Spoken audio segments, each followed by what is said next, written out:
kasi na mukha mo talaga, T. Ako makapangit ka, ikaw napakayabang mo. Dapat Alam nyo, maganda kayo, maging nice kayo sa mga pangit. Ay, Huwag kayong mga mayabang, mga wala kayong utang na loob. Di ba? Totoo. Paano kayo gaganda kung walang pangit? Paano kayo ikumpara kung walang pangit?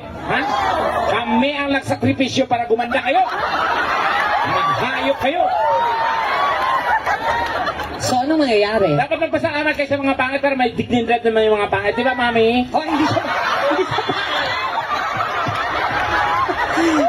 Uy, hindi siya Ano pangit. ba na pangit? Oo, Mami, biro lang. Hindi po kayo pa... Mami, maniwala kayo sa akin. Pero mas maniwala kayo kay Tekla, ha? Hindi, oo, maganda. Bakit ka tawa? Huwag ako makapangit. Milya-milya yung lamang mo, Mami. Hilain ko yung dede mo. Hello po.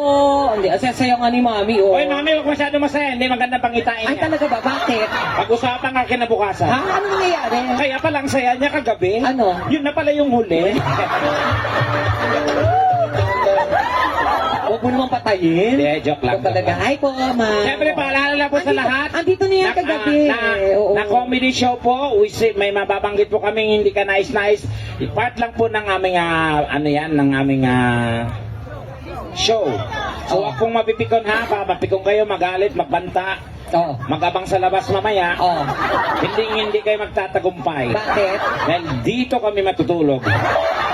So, dyan. Diyan, ito. Ito na yun. Lalatag lang ako dito. O ano ka ba? Hindi. Ang mga tao naman pagdating sa ibang bansa, open naman yung mga yan. Oo, Lalo alam na ko. yung mga nagpupunta sa mga comedy bar. So, alam niyo na po na ganito lang po yun. Wala tayong iisipin dito, kundi lahat tayo pantay-pantay. Walang mahirap, walang mayaman. Pag mayaman kayo, patunayan nyo na lang. Yes. Mamigay ng pera dahil mayaman kayo. Tama. Pag mahirap, Mahirap, umuwi ng maaga, may trabaho bukas. yan, gano'n.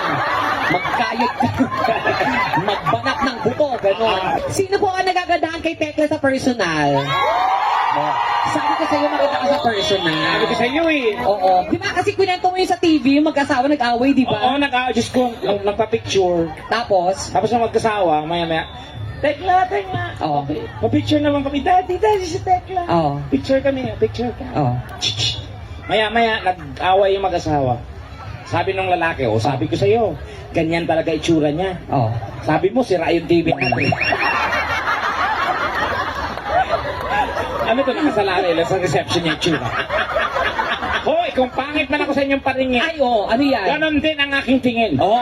Bakit di niyo subukang manalamin? Yes. Malay niyo kayo din. Yan. Tama, may point ka naman Tandaan to. niyo na walang pangit ginawa ang Diyos. Meron! We are... Meron ba? Akala mo wala, pero meron! Walang ginawa. Ikaw ang pangit dito. We are all created equally. Nakita mo ba in the na eyes of itsura? God. No, Tekla. Pero I understand. Okay, yung pala. Nung ikapitong araw nagpahinga yung Diyos. Yes. Nangialam yung kalaban. Okay. Luto, Luto. purma. Oo. Ito na buo. Yan. Kasi yung time niya wala pang quality control. Anong meron? Factory defect. So, isa kang Factory defect. Di marami kasing mga Bisaya dito, Oo. Tekla. Palakpak lang sa mga Bisaya. Diba? Maayong gabi kasi gabi na karon. Oo, Oo, kasi yung Bisaya ko, proud ako bilang Bisaya. Kasi ang Bisaya lang sa buong mundo Oh. ang naitala sa Guinness Book of World. Na isang salita, maraming meaning. Ah, talaga ba? Oo, sa Bisaya, katulad ng Bisaya, ang salitang peace. Oh. Sa Bisaya, ang peace pwede muka. Oh. Ang peace, kapayapaan. Oh. Ang peace, isda. Oh. Ang peace, kung saan ka nakatira. Peace 1, peace 2, peace 3. Yan. Pag nawala ka, Peace 3. Yan. pag hindi ka patuli, Ha? Piso. Nagkurog akong itlog. bakit pag nahulog ka ba, sa tingin mo may mangyayari pa sa'yo? Wala din. Oh, di ba? Pagkahulog ko dati na yan.